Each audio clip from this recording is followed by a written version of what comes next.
Bismillahirrahmanirrahim. Assalamualaikum warahmatullahi wabarakatuh. Alhamdulillah rabbil alamin. Wassalatu ala rasulillah wa ala alihi wa sahbihi ajma'in. Perkenalkan, nama saya Muhammad Effendi, mahasiswa pendidikan parodi bahasa Arab semester 3. Pada kali ini saya akan menjelaskan mengenai tentang memahami model-model pengembangan kurikulum. Pembahasan kali ini saya akan membagi menjadi dua pembahasan. Yang pertama adalah pembahasan pengembangan model-model kurikulum, dan yang kedua adalah model-model pengembangan kurikulum. Yang pertama, definisi pengembangan model-model kurikulum. Model-model pengembangan kurikulum. Pengembangan kurikulum merupakan bagian yang sangat penting dalam sistem pendidikan. Dalam mengembangkan kurikulum, pengembang kurikulum utamanya bukan ingin menghasilkan bahan pelajaran, namun lebih dari itu, yaitu lebih untuk meningkatkan kualitas pendidikan. Adapun proses pengembangan kurikulum pendidikan memerlukan model. Apa itu model?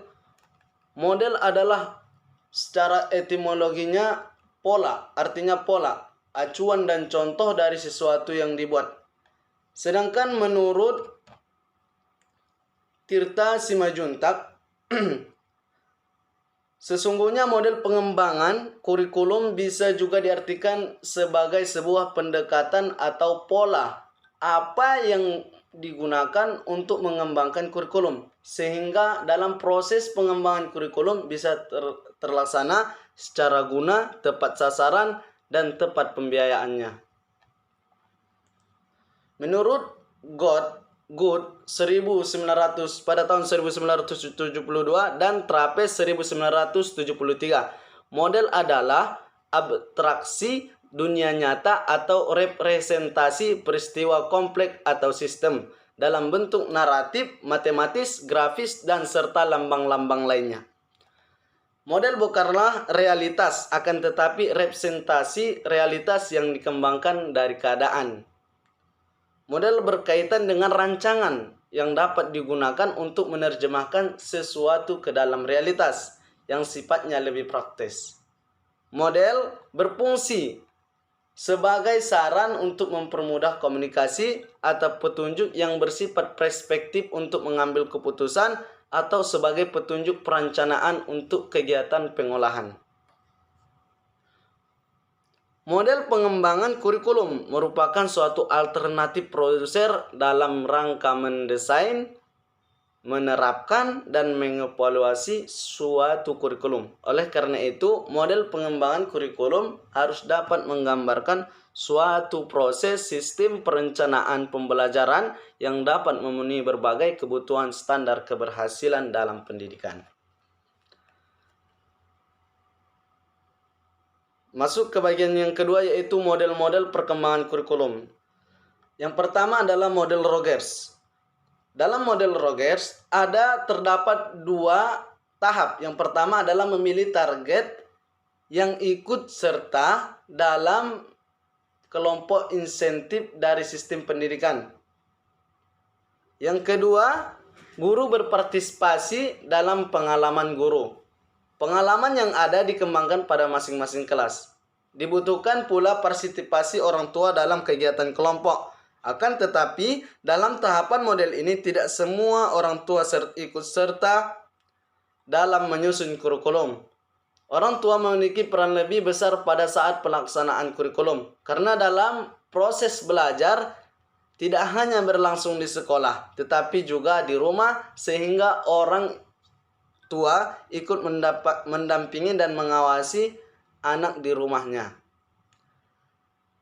Orang tua juga dapat turut berpartisipasi dalam kegiatan di sekolah melalui berbagai kegiatan seperti diskusi, pertemuan dengan guru, dan pelaporan hasil belajar. Dari kegiatan tersebut dapat menjadi umpan balik untuk menyempurnakan kurikulum. Proses pengembangan kurikulum dengan model Rogers lebih memperhatikan subjek yang berpengaruh dalam pelaksanaan kurikulum. Yang kedua adalah model Hildataba. Proses pengembangan kurikulum ini menurut Hildataba dapat dilakukan dengan 5 langkah. Yang pertama adalah mengadakan unit eksperimen, yang di sini disertakan bersama guru-guru. Yang unit eksperimen ini lebih bertujuan untuk lebih fokus kepada teori dan praktek. Yang kedua, menguji unit eksperimen. Yang ketiga adalah perbaikan dan penyempurnaan. Yang keempat adalah konsolidasi. Dan yang kelima adalah pengembangan seluruh kerangka kurikulum. Ketika eksperimen ini akan dilakukan, maka 8 langkah lagi dalam kegiatan ini menurut Hildataba yang harus dilakukan. Menurut Taba, yaitu mendiagnosis kebutuhan yang pertama, yang kedua adalah merumuskan tujuan-tujuan khusus, yang ketiga adalah memilih isi, mengorganisasi isi, memilih pengalaman belajar, mengorganisasi pengalaman belajar, mengevaluasi, melihat sukses dan keseimbangan. Yang ketiga adalah model administratif. Model ini adalah model yang paling tua.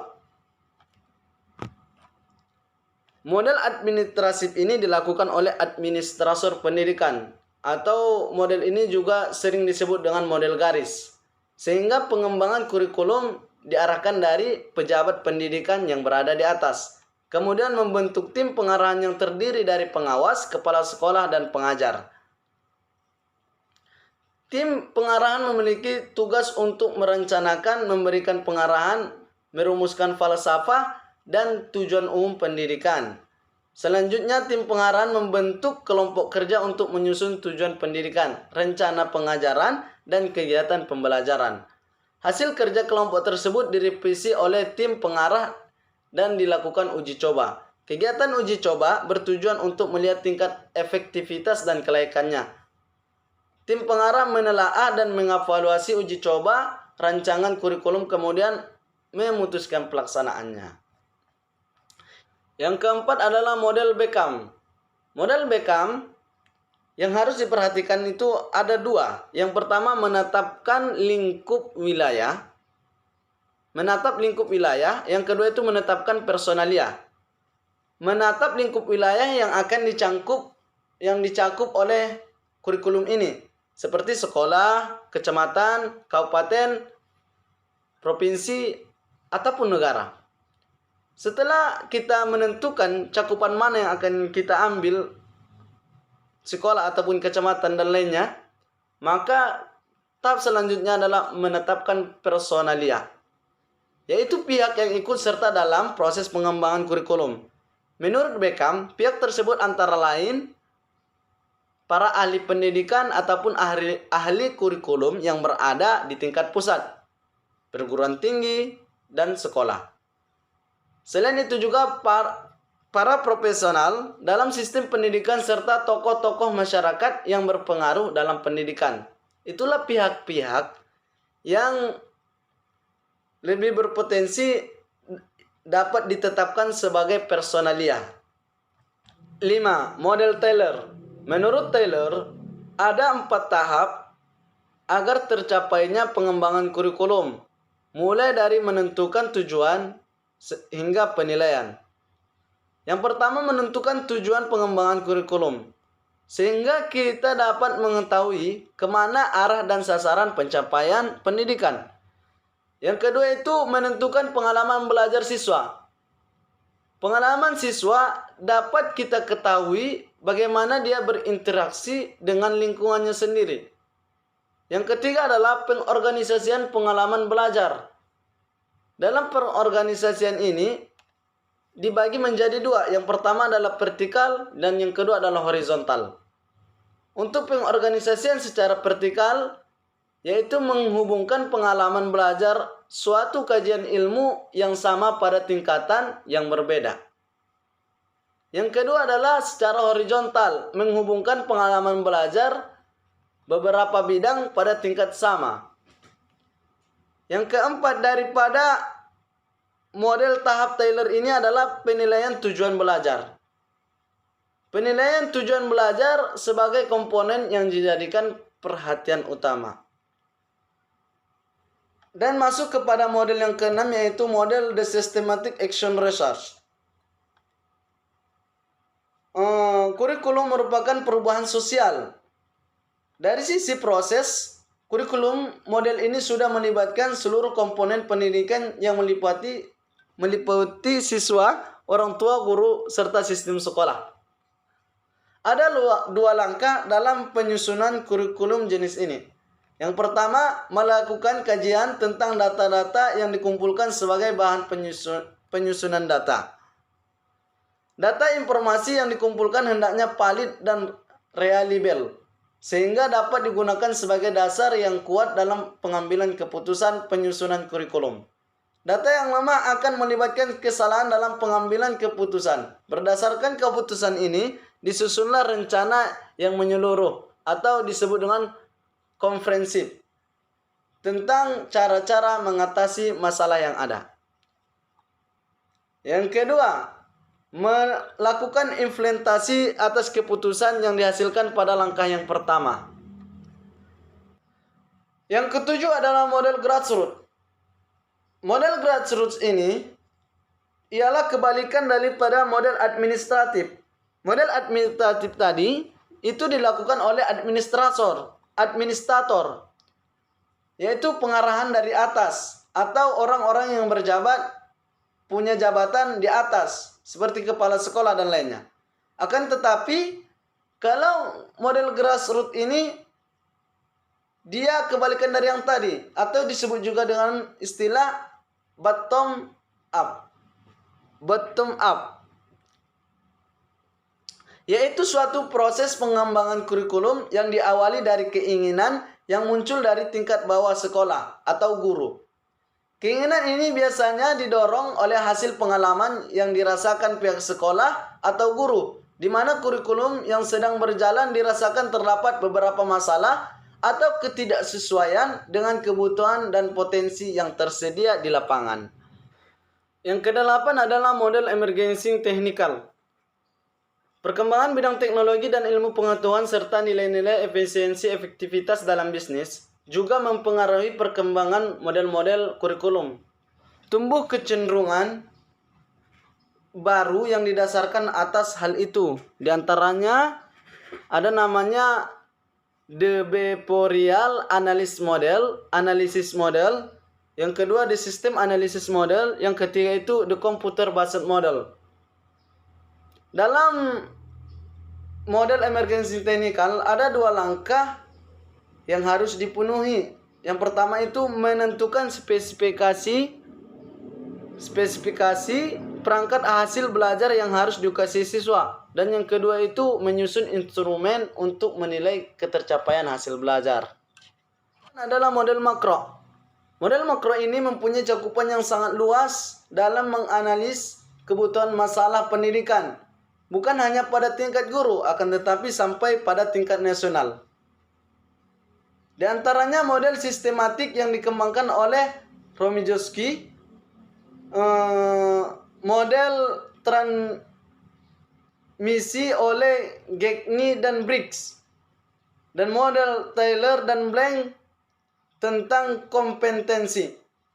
Kita ambil sebagai contoh yaitu model sistematik yang dikembangkan oleh Romijowski.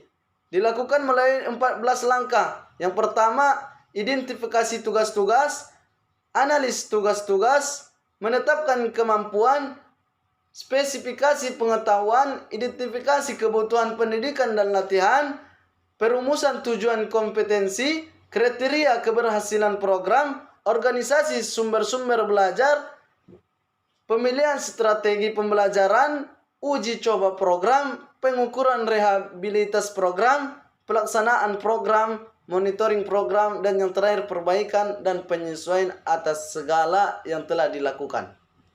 Yang ke-10 atau yang terakhir adalah model mikro. Perkembangan model mikro memiliki cakupan yang lebih sempit, yaitu berkisar pada kegiatan guru mengajar. Model mikro ini merupakan segmen atau bagian dari suatu kurikulum, antara lain model desain sistem pembelajaran dan model desain pelatihan. Model ini dikembangkan setelah mengetahui standar kompetensi yang harus dimiliki oleh siswa. Cukup sekian mungkin yang dapat saya sampaikan tentang penjelasan memahami model-model perkembangan kurikulum. Kurang dan lebihnya saya mohon maaf. Assalamualaikum warahmatullahi wabarakatuh.